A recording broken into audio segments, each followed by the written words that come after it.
Hello and नमस्कार दोस्तों। स्वागत है आप सभी का ड्रीम अचीवर्स एकेडमी पर। और आज हम डिस्कस करेंगे 20 नवंबर 2022 की करंट अफेयर्स के बारे में। तो वीडियो में बने रहिए और आपने अभी तक हमारे चैनल को सब्सक्राइब नहीं किया, सब्सक्राइब कर लीजिए ताकि आपको सभी वीडियो के नोटिफिकेशन सबसे पहले मिल सके। ठीक है फ्रेंड्स, चलिए शुरू करते हैं हम। हमारा करंट अफेयर्स 20 नवंबर 2022 की करंट अफेयर्स का जो फर्स्ट क्वेश्चन है वो है हमारा, कार्लोस अल्कराज सबसे कम उम्र के विश्व नंबर 1 एटीपी खिलाड़ी बने हैं, उनका संबंध किस देश से है? हमारे ऑप्शन है भारत से, स्पेन से, स्लोवाकिया से या ओस्निया से। तो इसका जो राइट आंसर है हमारा वो हो जाएगा स्पेन से। कार्लोस अल्कराज जो हैं स्पेन के हैं।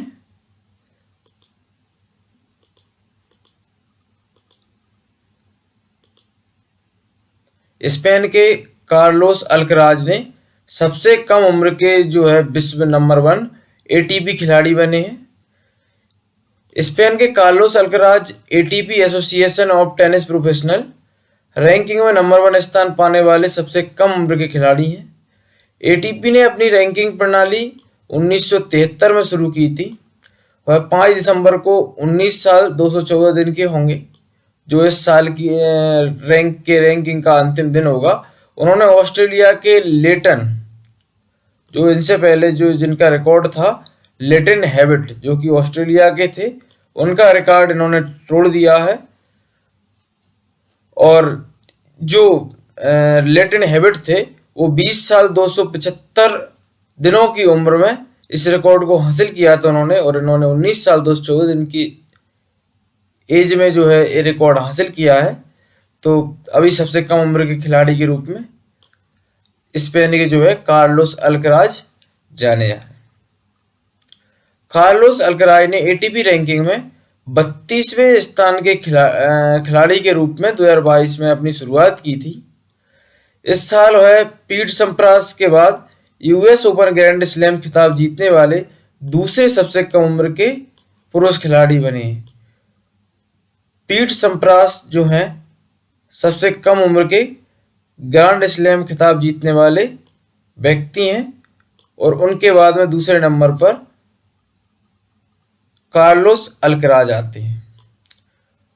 वह 2003 में एंटी रोडिक के बाद अंतिम रैंकिंग में शीर्ष पर पहुंचने वाले नोवाक जोकोविच, रोजर फेडरल, एंटी मरे, राफेल नडाल बिग फोर के बाहर पहले खिलाड़ी बने। इनके अलावा एंटी रोडिक में अपना स्थान बनाने वाले ये 4th नंबर के खिलाड़ी हैं।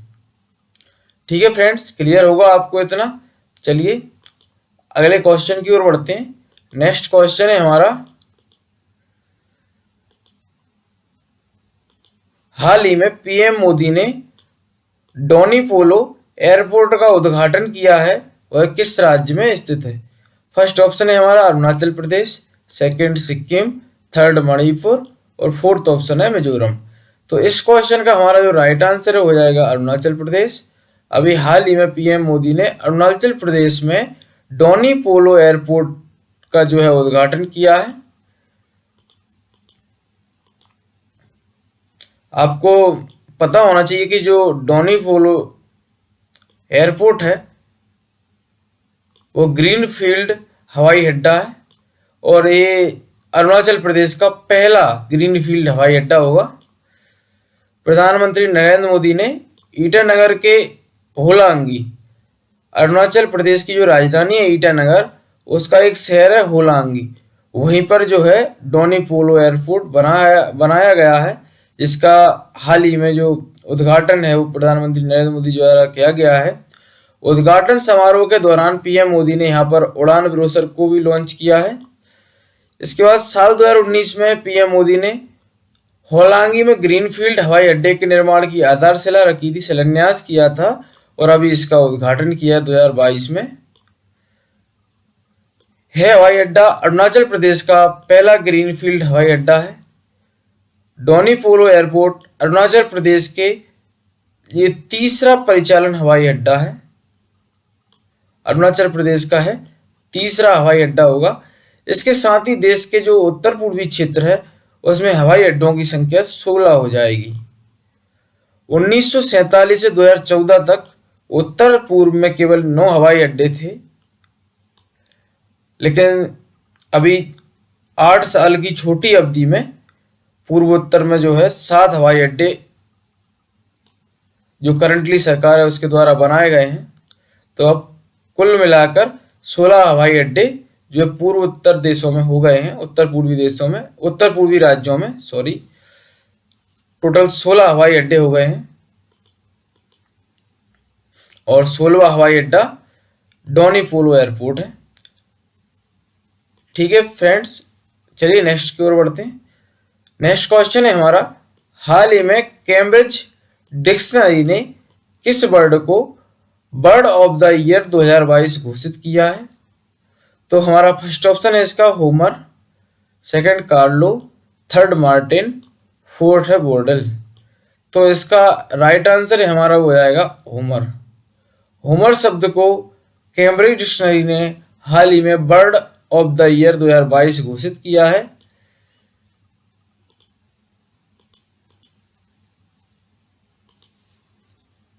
कैम्ब्रिज डिक्शनरी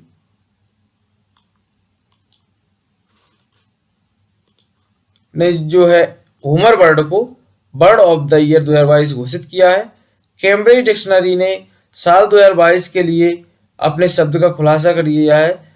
इसमें इन्होंने होमर को अपने शब्द के रूप में चुना है इस साल के लिए। डिक्शनरी ने इस शब्द का खुलासा करते हुए कहा कि होमर वैश्विक शब्द गेम, सनसनी, बोर्डल से प्रेरित है।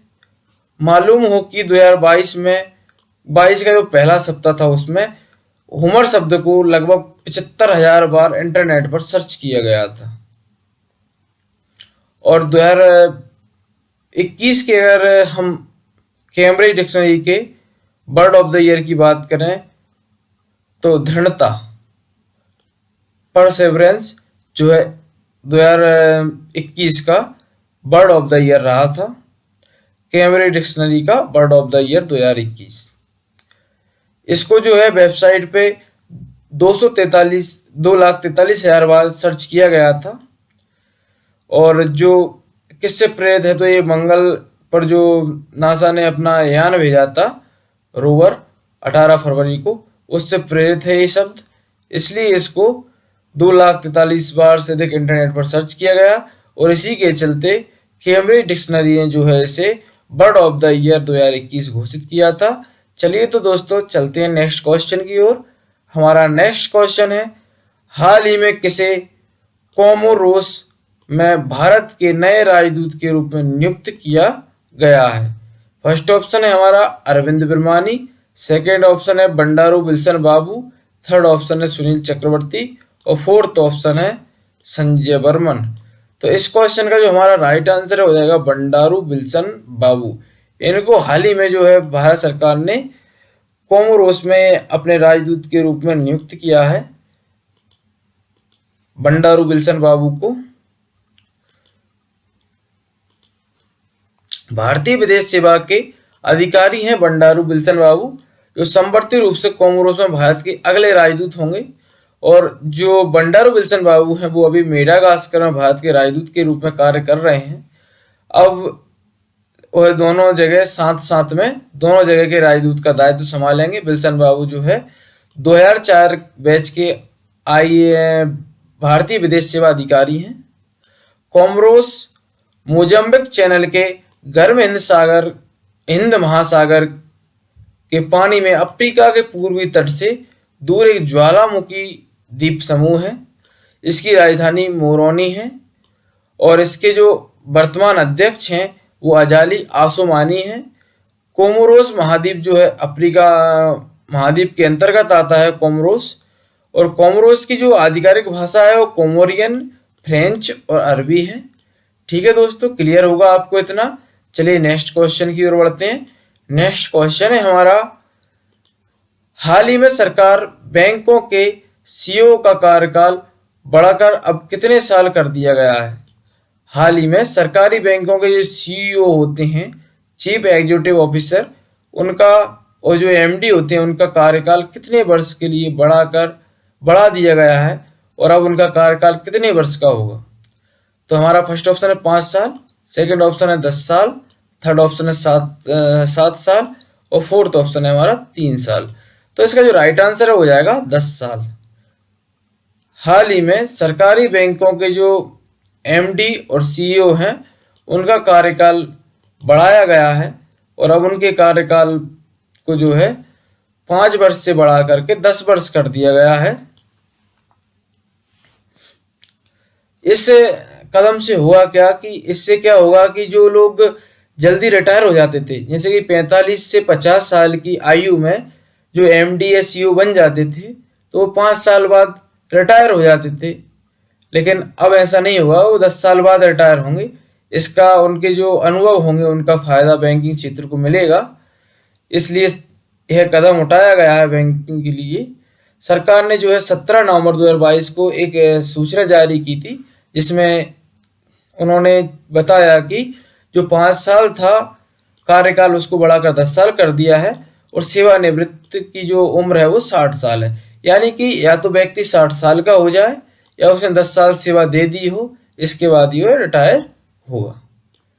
ठीक है दोस्तों, क्लियर है इतना आपको। चलिए नेक्स्ट क्वेश्चन की ओर बढ़ते हैं। नेक्स्ट क्वेश्चन जो है हमारा वो है 47वें अंतर्राष्ट्रीय सम्मेलन ICQCC 2022 में स्वर्ण पदक किसने जीता है। फर्स्ट ऑप्शन है हमारा ऊंचाहार अभ्युदय, दूसरा है NTPC, थर्ड ऑप्शन है NMDC, फोर्थ ऑप्शन है LNCG। तो इसका हमारा जो राइट आंसर है वो जाएगा NTPC। NTPC ने जो है हाल ही में ICQCC में स्वर्ण पदक जीता है। चलिए इस क्वेश्चन की डिटेल देख लेते हैं हम।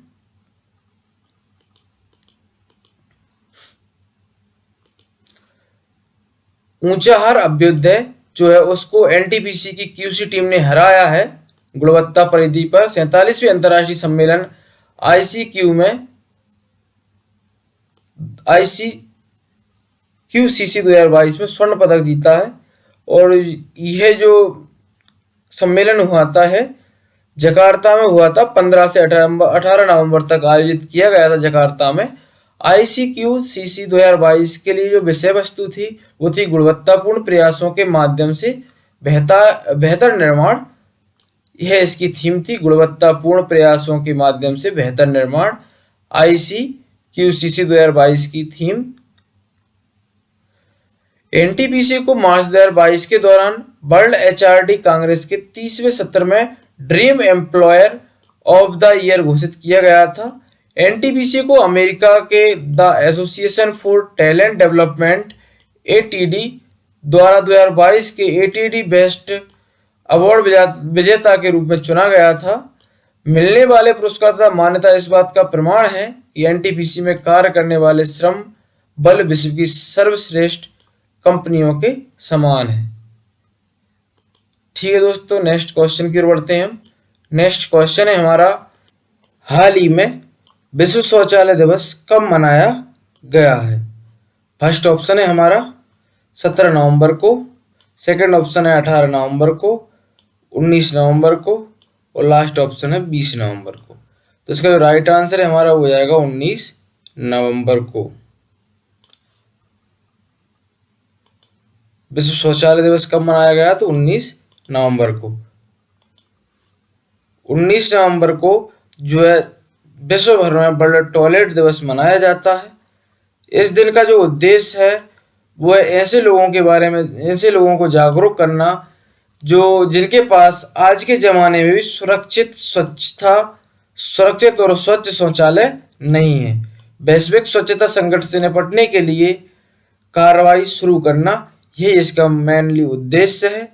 संयुक्त राष्ट्र महासभा ने 2013 में इस डे को शुरू किया था, विश्व शौचालय दिवस को आधिकारिक रूप से इसकी घोषणा की थी 2013 में संयुक्त राष्ट्र महासभा द्वारा। शौचालय कई तरह की बीमारियों के प्रसार को भी रोकने में मदद करता है। खुले में शौच कई बीमारियों को न्योता देता है, इसलिए विश्व शौचालय दिवस वैश्विक स्वच्छता संकट से निपटने के लिए प्रेरित करने वाला एक महत्वपूर्ण दिवस है। इस वर्ष जो वर्ल्ड टॉयलेट डे है उसकी थीम है आइए अदृश्य को दृश्य बनाए, let's make the invisible visible.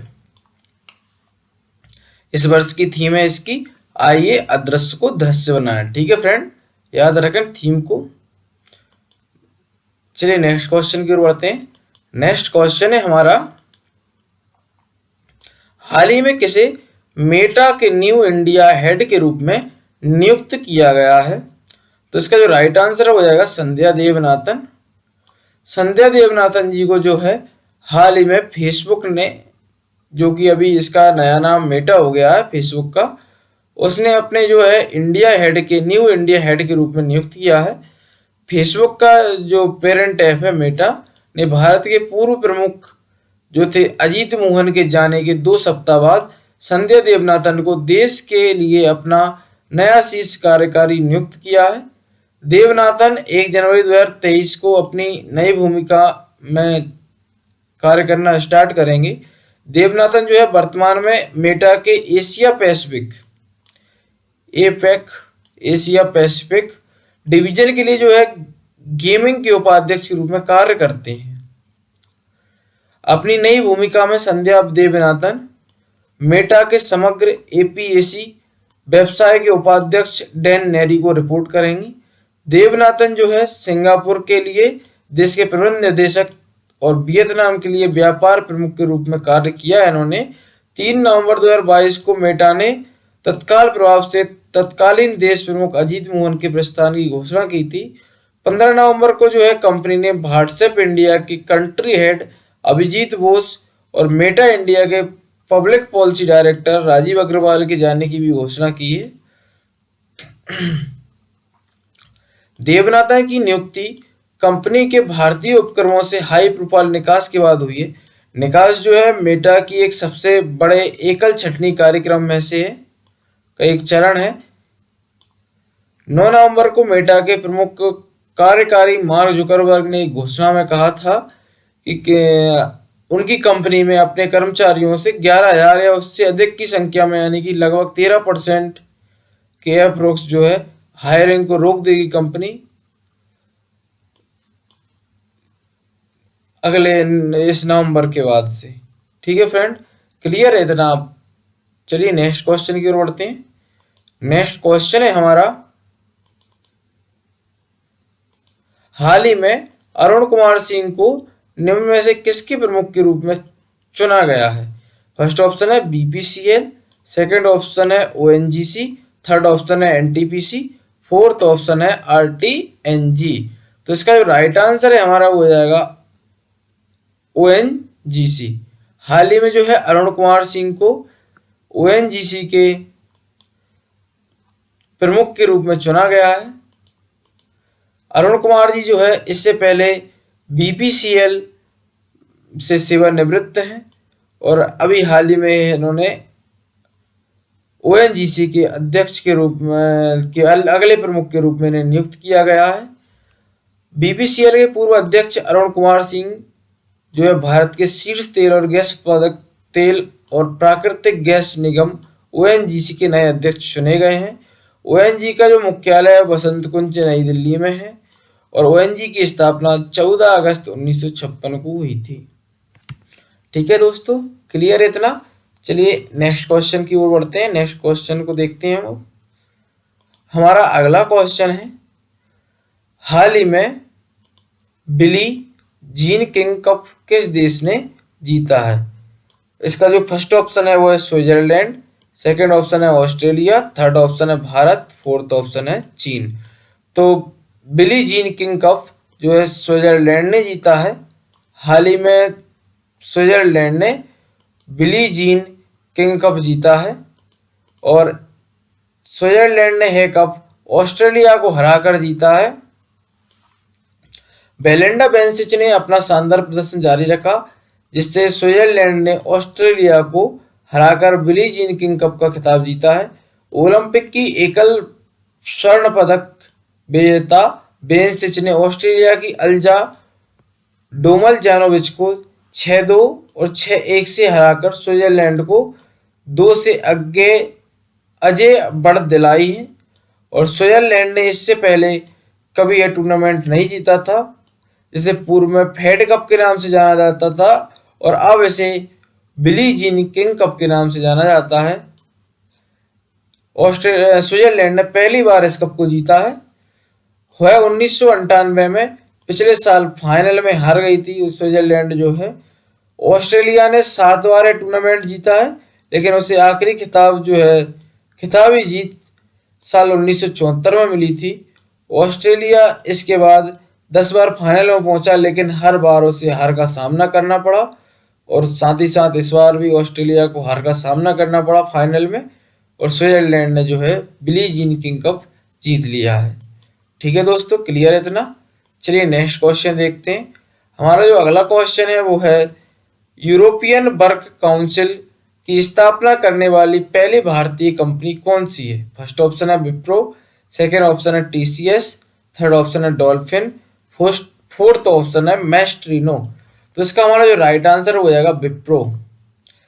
हाल ही में विप्रो जो है एक ऐसी पहली भारतीय कंपनी बन गई है जिसने यूरोपीय वर्क